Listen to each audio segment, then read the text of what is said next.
The static was a living thing in the Tactical Operations Center, a hiss that coiled around the frantic voices crackling through the speakers. Viper 1 is pinned. I repeat, Viper 1 is pinned down. Hawkeye is down. Overwatch is gone. Colonel Marcus Thorne stood rigid before the main screen, his jaw a knot of granite. On the drone feed, a cluster of green icons representing his SEAL team was trapped in a brutal pincer. Red icons, far too many of them, swarmed from the high ground in the Korangal Valley, a place nicknamed the Grinder, for good reason. His best sniper team had been sent to provide overwatch from a ridge to the east, but a lucky mortar round had silenced them 30 minutes ago. Now, the 6 men of Viper 1 were being systematically dismantled by machine gun fire from a fortified position 1,000 meters upslope. They were caught in a killing field with no cover and no escape. "Where is our air support?" Thorne barked, his voice cutting through the rising panic. "5 mics out, sir," a young comms officer replied, his face pale. "They're being engaged by heavy anti-aircraft fire from the northern pass. They can't get a clean run." Thorne slammed a fist on the console. Every option was a death sentence. Sending in a quick reaction force would be feeding more men into the same meat grinder. Pulling the air support back to try a different angle would take too long. He was watching his men die in grainy, thermal green, and he was powerless. The silence that followed his outburst was heavy, thick with the unspoken truth. Viper 1 was lost. In the corner of the attached medical bay, just beyond the transparent partition that separated the chaos of command from the grim reality of its consequences, Sergeant Anya Sharma finished securing a pressure dressing on a wounded Marine. She worked with an unnerving calm, her movements economical and precise. Her eyes, dark and deep-set, were fixed not on her patient, but on the flickering screen in the TOC. She heard every word, every strained breath. She saw the red icons tightening the noose. She saw the topography of the valley, a place she had studied on maps for months, memorizing every contour, every shadow, every potential firing lane. The eastern ridge, where Hawkeye had been, was the obvious choice for Overwatch. It was also the most vulnerable. But the western ridge, the Devil's Backbone, was considered unclimbable, a sheer face of shattered shale and knife-edge rock. No one would expect a threat from there. Wiping her hands on a sterile cloth, she walked out of the med bay. Her posture was straight, her expression unreadable.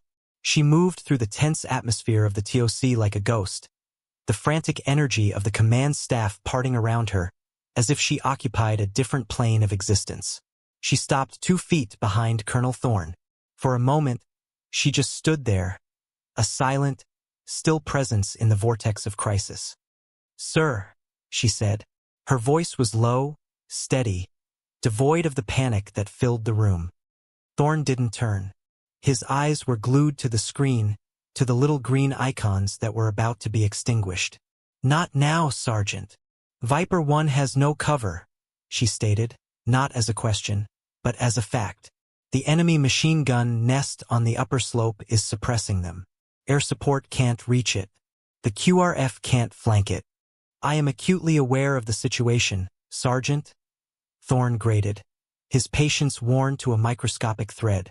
"If you have a patient, go tend to them. This is not your concern."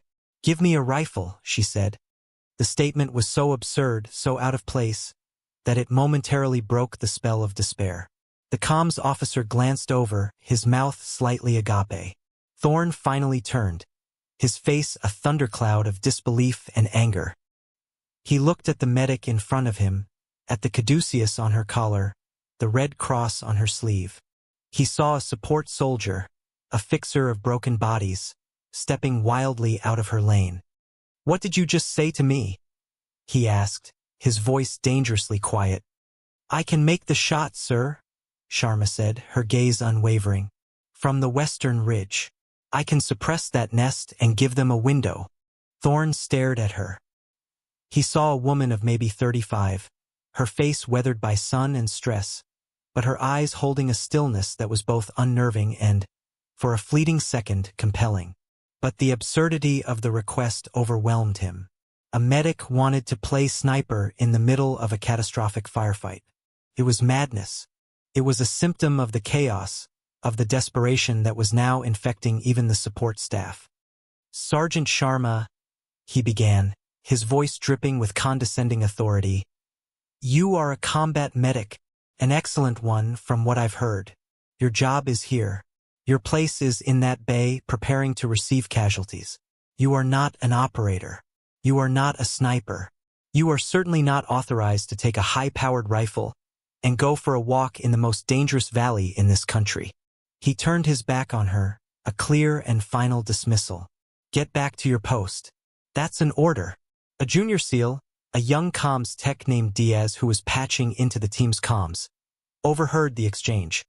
He looked at Sharma, then at the colonel's rigid back, and saw the door of hope slam shut. He had seen the sergeant on the firing range. He had seen her practice quietly in her off hours.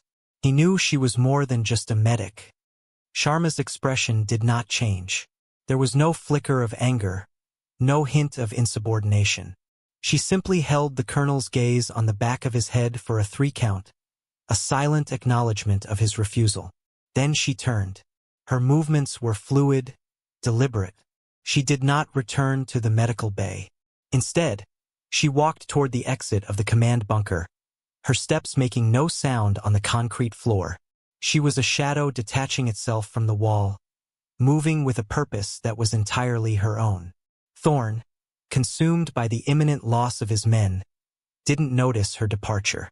He had dismissed her, and in his world, a dismissal was the end of the conversation. He had no idea that for Sergeant Sharma, it was simply a formality. The real work was about to begin. The system had failed. The protocol was broken. Now there was only the mission. Sharma walked not to the main armory, where a clerk would have demanded signed forms and questioned her authority, but to the small, dusty supply depot at the far end of the forward operating base. Here, among crates of MREs and spare vehicle parts, was a section for personal storage lockers. She stopped in front of a gray metal door marked with her name. She spun the combination lock, the metallic clicks echoing softly in the cavernous space. The lock opened with a quiet snap. Inside, there was no collection of personal trinkets or letters from home. There was only one object, a long, heavy-duty Pelican case, its black polymer surface covered in the faint scars of a dozen deployments. It bore no official markings, no stenciled unit numbers. It was anonymous, personal. She lifted it with a practiced ease that belied its weight and carried it to a small, greasy workbench under a single bare bulb. The latches snapped open with loud, authoritative clicks. Inside, nestled in custom-cut foam, was not a standard-issue M110 semi-automatic sniper system. This was something else entirely. It was the skeleton of an M110, but it had been rebuilt from the ground up. The barrel was a custom-forged Krieger, thick and matte black. The trigger group was a Geisel, tuned to a crisp 2-pound brake. The chassis was a lightweight, skeletonized model she had machined herself over hundreds of hours. The stock was worn smooth in the places where her cheek, hand, and shoulder had met it thousands of times. It was less a rifle and more an extension of her own body. Tied to the trigger guard by a simple leather thong was a small, intricately carved charm. It was a miniature kukri, the legendary forward-curving knife of the Gurkhas, its blade no longer than her thumb. It was blackened with age, the wood of its handle worn smooth. It was her grandfather's, a gift given to her when she first outshot him at the age of 15 on a windy hillside in Nepal. It was a reminder of lineage, of a different kind of discipline not found in any field manual.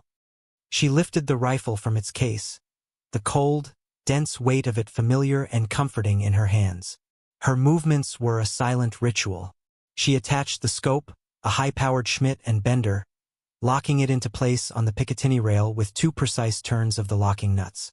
She clicked the turret caps, checking the zero she had confirmed just 2 days prior. Zeroed for this altitude, this humidity. She knew the dope for this valley like she knew her own name.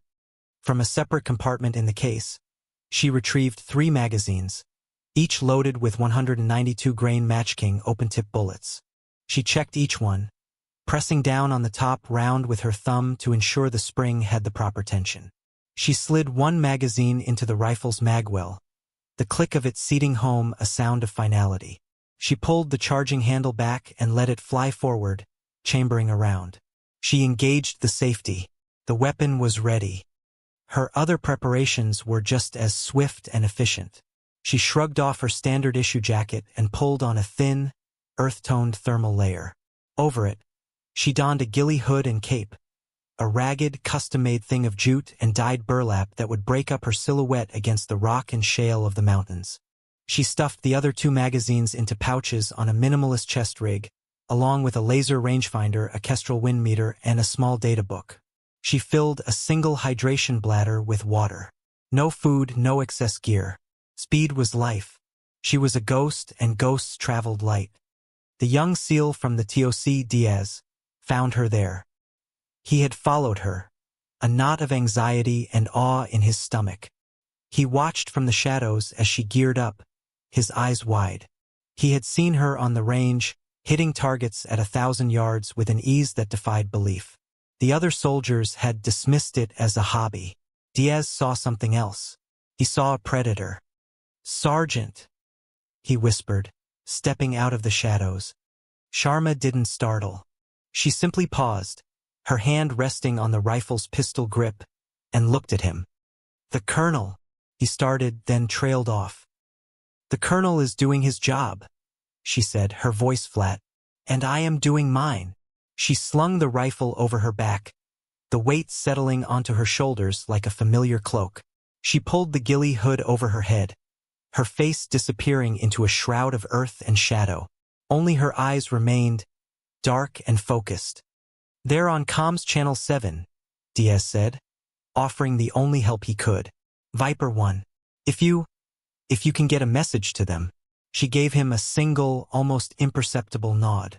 It was all the acknowledgement he needed. Then, she turned and slipped out of a side door of the depot, melting into the moonless dark of the FOB's perimeter. Diaz stood alone under the bare bulb, the empty rifle case lying open on the bench like a shed skin. He had just witnessed the breaking of a dozen regulations, an act of supreme insubordination.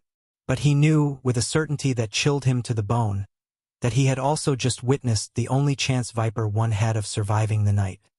The perimeter of FOB Trident was a fortress of HESCO barriers, concertina wire, and thermal cameras. Leaving it unseen was supposed to be impossible. But Sharma knew the blind spots. She knew the 5-second refresh cycle of the camera covering the western drainage ditch, a shallow culvert designed to channel runoff from the infrequent rains.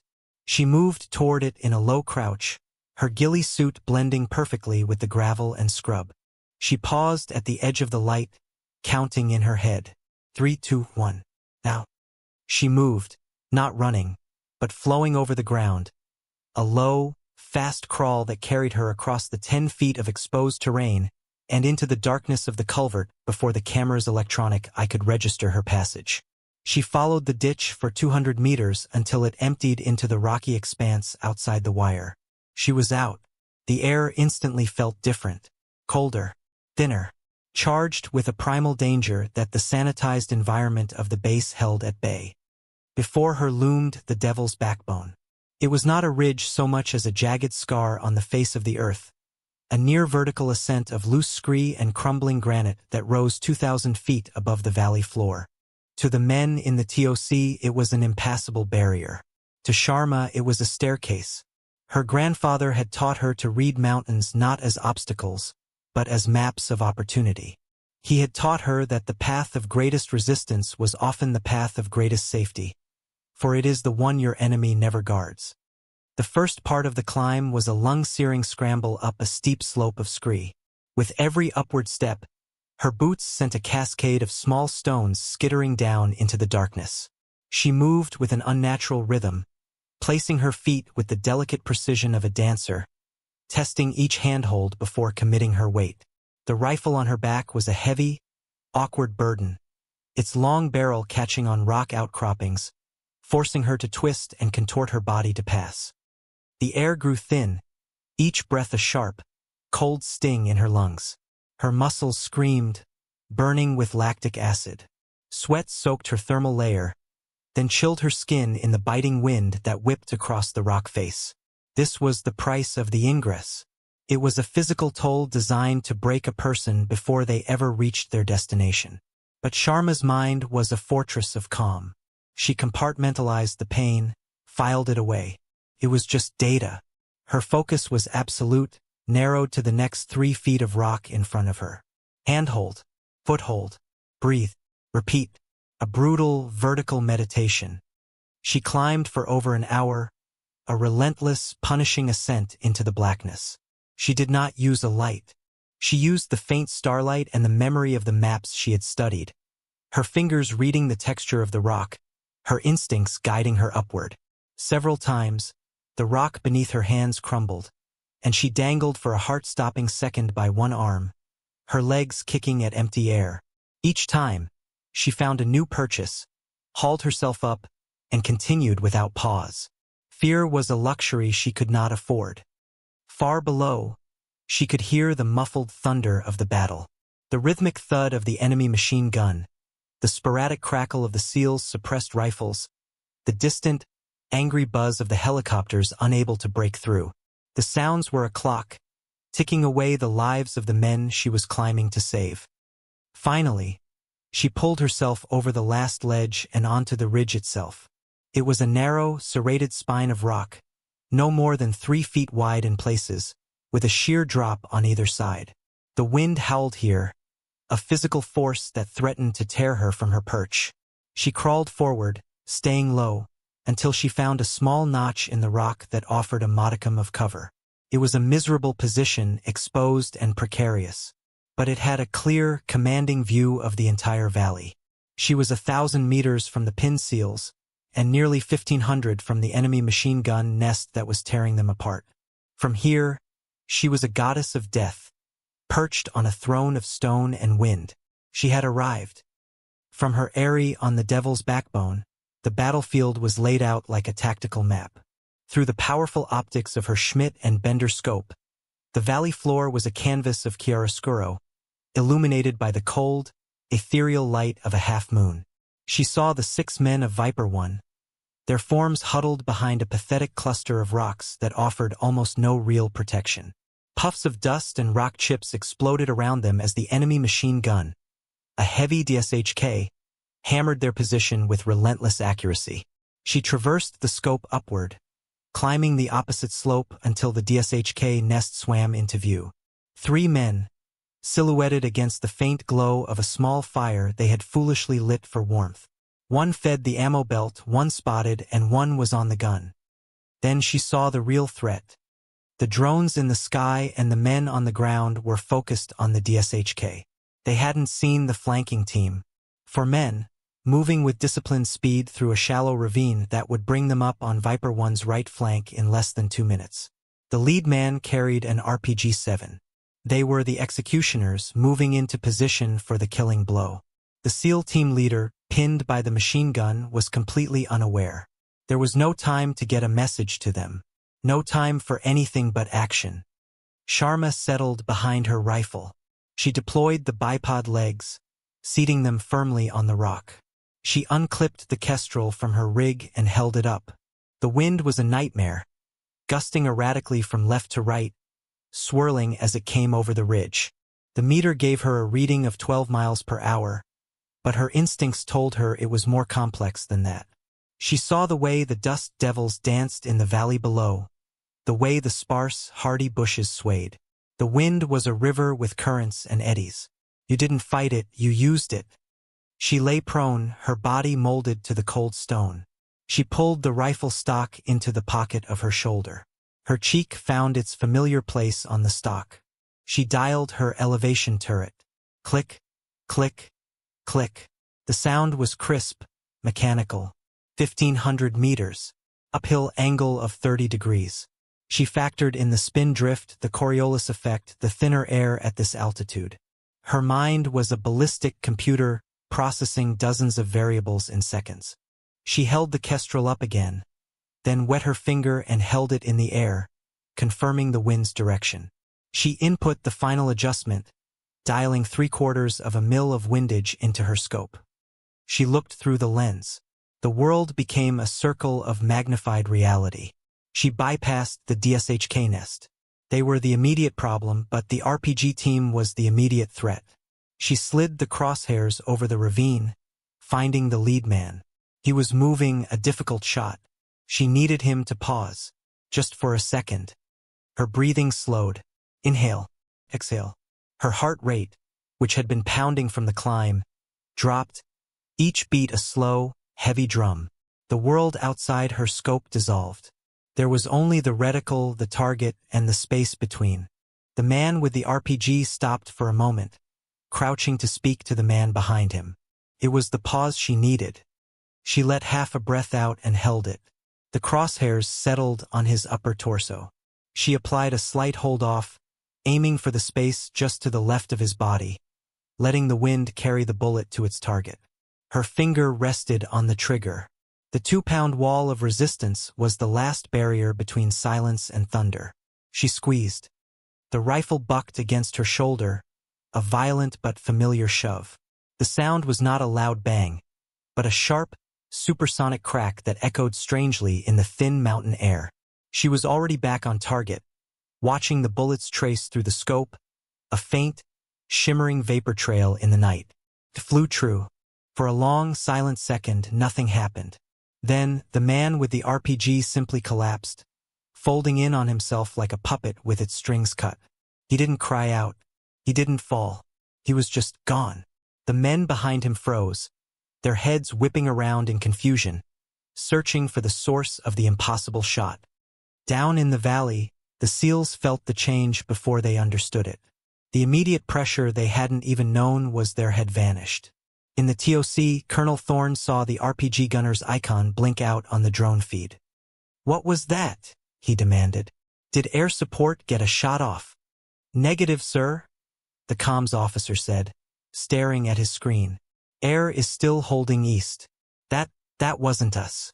Thorne stared at the screen, at the dead man in the ravine. The shot had come from nowhere, from a ghost. He remembered the quiet, determined medic. The absurd request, a cold dread, mingled with a tiny, impossible spark of hope, washed over him. "Who the hell is on that ridge?" he whispered to himself. The enemy commander was no fool. His name was Tarek, and he had been fighting in these mountains since the Soviets had come and gone.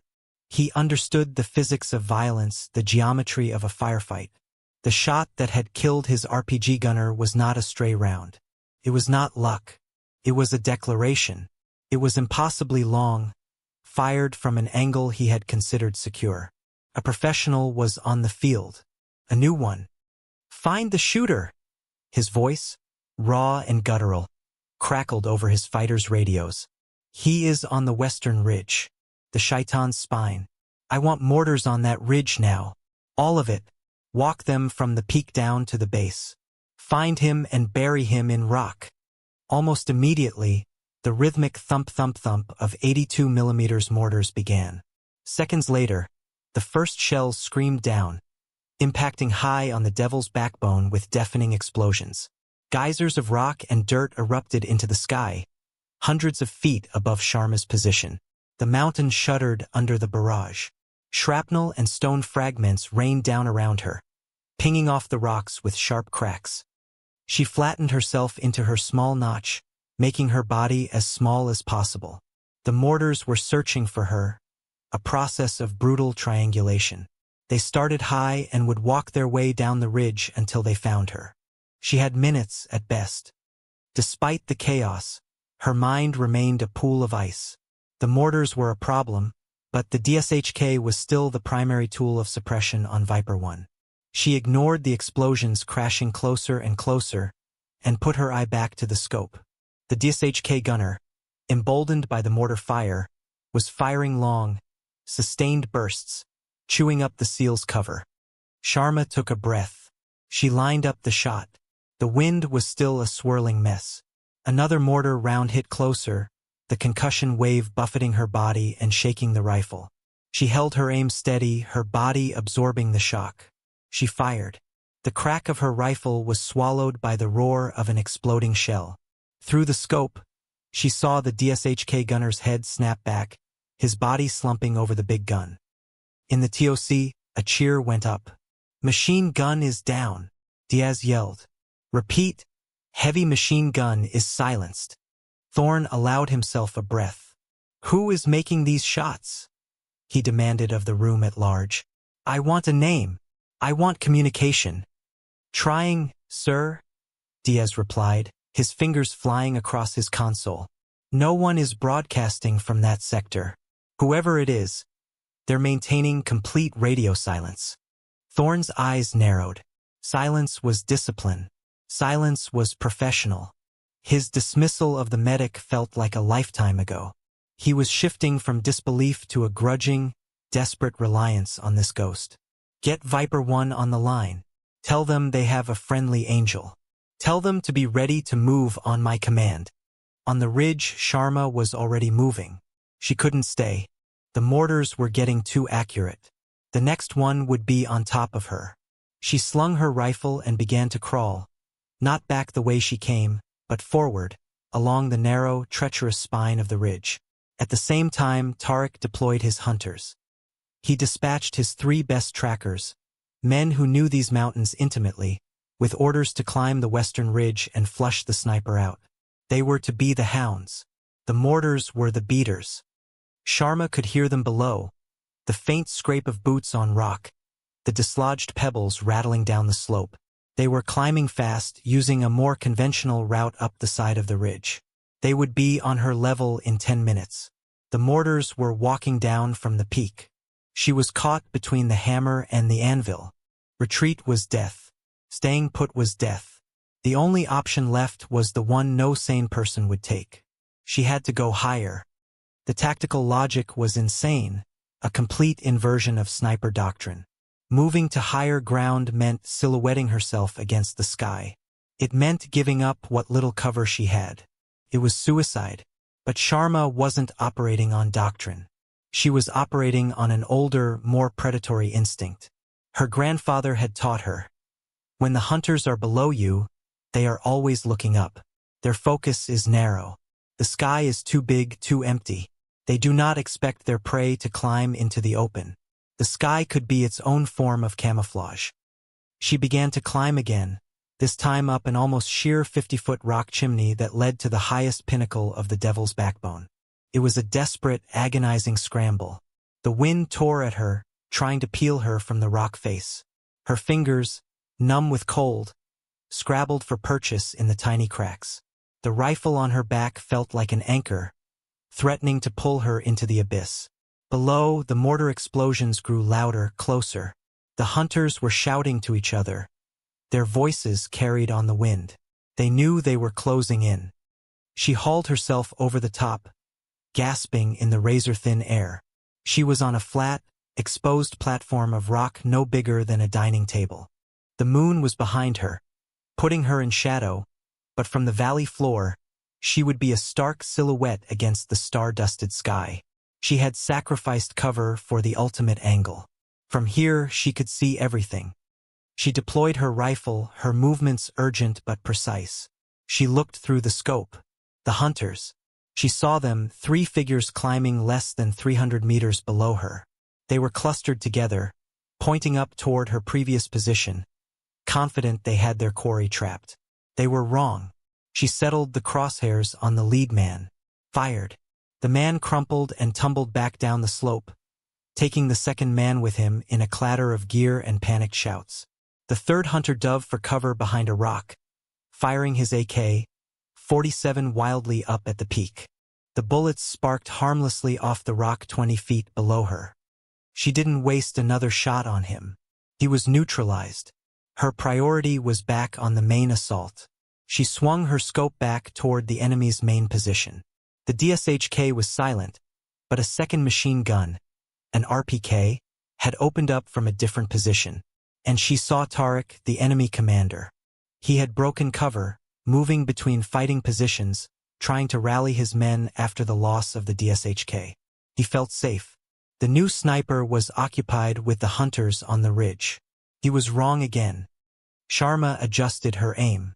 Tarek was a moving target, over 1,600 meters away.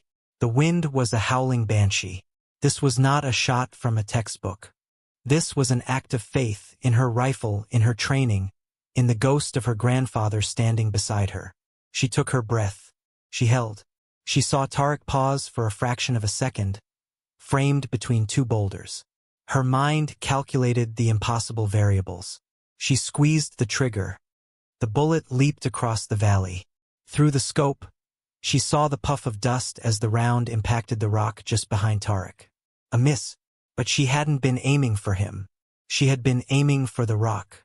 The 192-grain bullet, still supersonic, struck the granite and disintegrated, sending a fan-shaped spray of copper-jacketed lead fragments and razor-sharp rock shards directly into the space where Tarek was standing. It was a ricochet shot, an improvised airburst of shrapnel. Tarek and the two men next to him collapsed in a heap. In the TOC, the red icon for the enemy commander blinked, then went dark. The entire command staff stared in stunned silence. Diaz let out a low whistle. "Holy!" he breathed. Thorne stood like a statue, his eyes locked on the screen. He had just witnessed a move of such audacious, lethal genius that it defied comprehension. This wasn't just a sniper. This was an artist of violence, painting a masterpiece of death on the canvas of the Korangal Valley. The ghost on the ridge had just decapitated the enemy. The death of their commander shattered the enemy's morale. Tarek had been the heart of the assault, his presence the force that drove the fighters forward. With him gone, their aggression evaporated, replaced by confusion and fear. The disciplined assault dissolved into a disorganized rout. Fighters who had been pressing the attack on Viper 1 began to fall back, melting away into the rocks and ravines they had emerged from. The RPK fell silent. The pressure on the SEALs vanished as if a switch had been flipped. "They're breaking. The enemy is breaking," Diaz shouted, his voice cracking with excitement. Colonel Thorne seized the moment. "Viper 1, this is Trident Actual. You have a window. Pop smoke on your position. Extraction bird is inbound, danger close. Move now." He keyed his microphone for the air channel. "Ghost Rider, you are cleared hot for the valley floor. Pick up my boys." "Solid copy, Trident." The pilot's voice crackled back. "We're on our way." A Black Hawk helicopter, which had been circling impotently to the east, banked hard and dove for the valley. Down on the ground, the leader of Viper 1 threw a green smoke grenade. A thick plume of emerald smoke billowed up, marking their position. The 6 SEALs, battered and bruised but alive, began to bound back toward the designated landing zone. From her perch, Sharma watched it all unfold. Her job wasn't over. A retreat was one of the most dangerous moments for any fighting force. She scanned the ridges, the caves, the shadows, hunting for the diehards, the fanatics who would try to take one last shot at the withdrawing Americans. Her scope settled on a dark cleft in the rock face, 1,000 meters from the landing zone. She saw movement, a glint of metal, a sniper, an enemy countersniper who had been patiently waiting, hoping for a shot at the SEALs as they exposed themselves during the extraction. He was setting up a heavy Dragunov rifle, preparing to fire on the men as they boarded the helicopter. Sharma didn't hesitate. She had his position, but the angle was extreme. She was firing almost straight down. She adjusted her scope, her fingers a blur on the turrets. She settled the crosshairs, took a breath, and fired. The shot was perfect. The enemy sniper was thrown back from his perch, his rifle clattering down the rocks. The Black Hawk flared for landing, its rotors kicking up a storm of dust and gravel. The SEALs scrambled aboard, their movements efficient and exhausted. The last man to board, the team leader, paused at the door. He looked up, his eyes scanning the impossible heights of the Devil's Backbone, searching for the phantom who had saved them. He saw nothing but rock and shadow and sky. He gave a short, sharp nod of respect to the unseen guardian and pulled himself into the helicopter. The Black Hawk lifted off, its turbines screaming as it climbed out of the valley. Sharma watched it go, a dark shape against the first hints of dawn that were beginning to lighten the eastern sky. She stayed in position, her eye to the scope, watching until the helicopter was a tiny speck, safe. Only then did she allow herself to relax. She ejected the spent casing, the brass shell tinkling as it hit the rock. It was warm to the touch. She laid the rifle down, its barrel still radiating heat into the cold morning air. Her part was done. The long, lonely climb down was all that remained.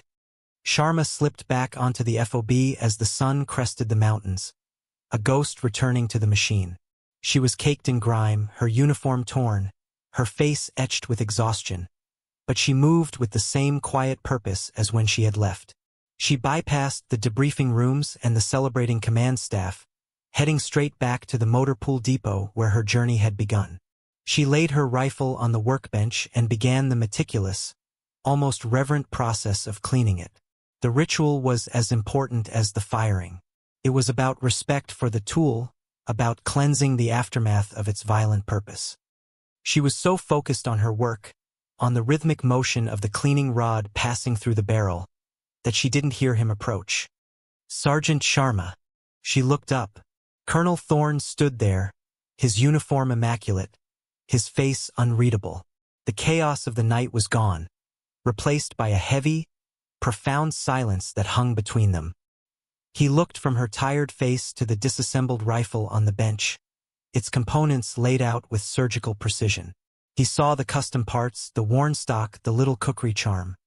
The official report, Thorne said, his voice low and even, will state that a classified aerial asset neutralized the enemy threat. The records for Viper 1's mission will be sealed. Sharma said nothing. She simply continued to wipe down the bolt carrier group with an oil-soaked cloth. I dismissed you, Thorne said. It wasn't an apology, but a statement of fact, an admission of his own failure of vision. I told you to stay in your lane. You were under pressure, sir, she replied, her voice flat. You made a decision based on the information you had. Thorne was quiet for a long moment, studying her. He had been in the army for 30 years. He had seen courage, he had seen skill, but he had never seen anything like what he had witnessed last night. A medic, a lone woman who had defied a direct order, climbed an impossible mountain, and single-handedly turned a massacre into a miracle with a rifle she wasn't supposed to have. Who trained you? He finally asked, the question that had been burning in his mind all night. Where in God's name did you learn to shoot like that? Sharma paused her work. She looked down at the small, carved cookery charm, then back at the colonel. My grandfather, she said softly. He was a rifleman with the 8th Gurkhas. He taught me to read the wind on the slopes of the Annapurnas before I could read a book. The name Gurkha landed with immense weight. It explained everything and nothing. It spoke of a legacy of martial prowess that was legendary, almost mythical. A warrior tradition passed down through blood and discipline, far outside the rigid confines of the U.S. Army. Thorne nodded slowly, a universe of understanding passing through that simple motion. You have a call sign in your file, he stated. Dormant. From your time in the Ranger Assessment Program, before you transferred to medical. Sharma looked up, surprised he had dug that deep. It's not active, sir. What is it? He pressed, his gaze insistent. Her eyes met his.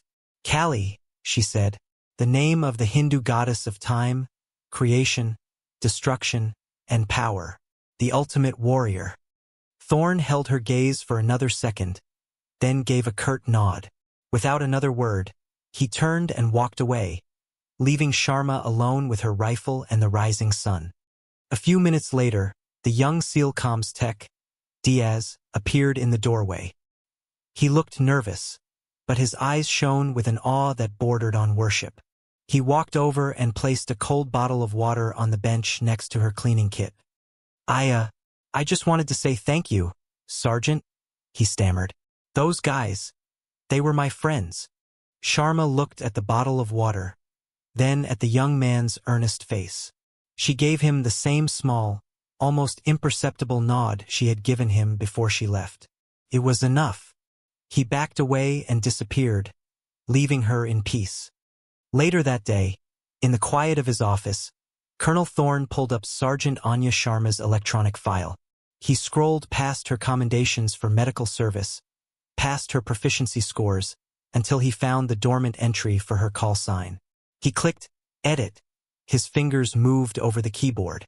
He typed a short, concise after-action report, classifying it at the highest level.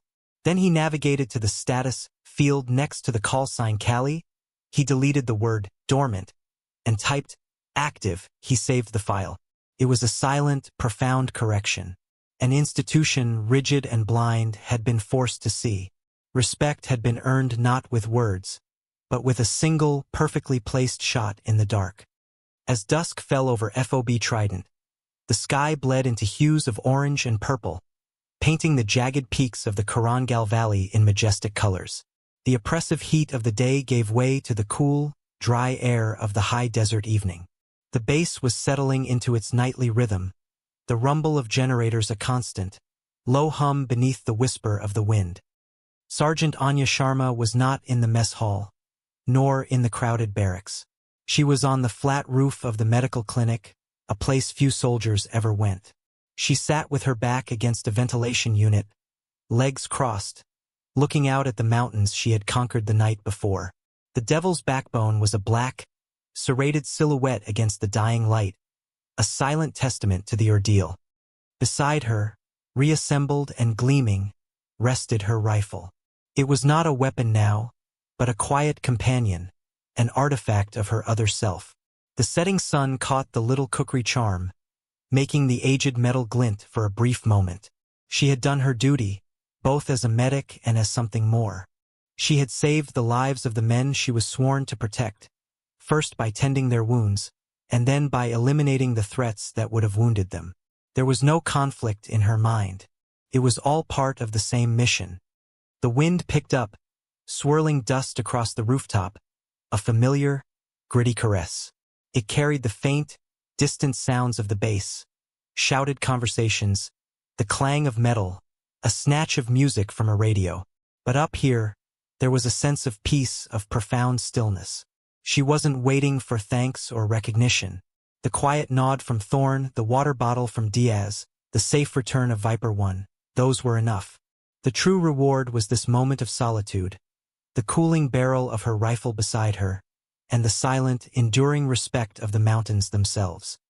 She closed her eyes, not in sleep, but in thought. She could feel the phantom weight of the rifle on her back, the burn in her lungs from the climb, the crisp break of the trigger. She had been underestimated, dismissed, and ordered to stand down. And in the face of systemic failure, she had held true to a deeper code, a lineage of silent competence written in the wind and the rock. Her name was Anya Sharma. She was a medic, but when the night was at its darkest, she was Callie. And she would be ready when the call came again. For now, there was only the wind, the dust, and the quiet dignity of a job well done.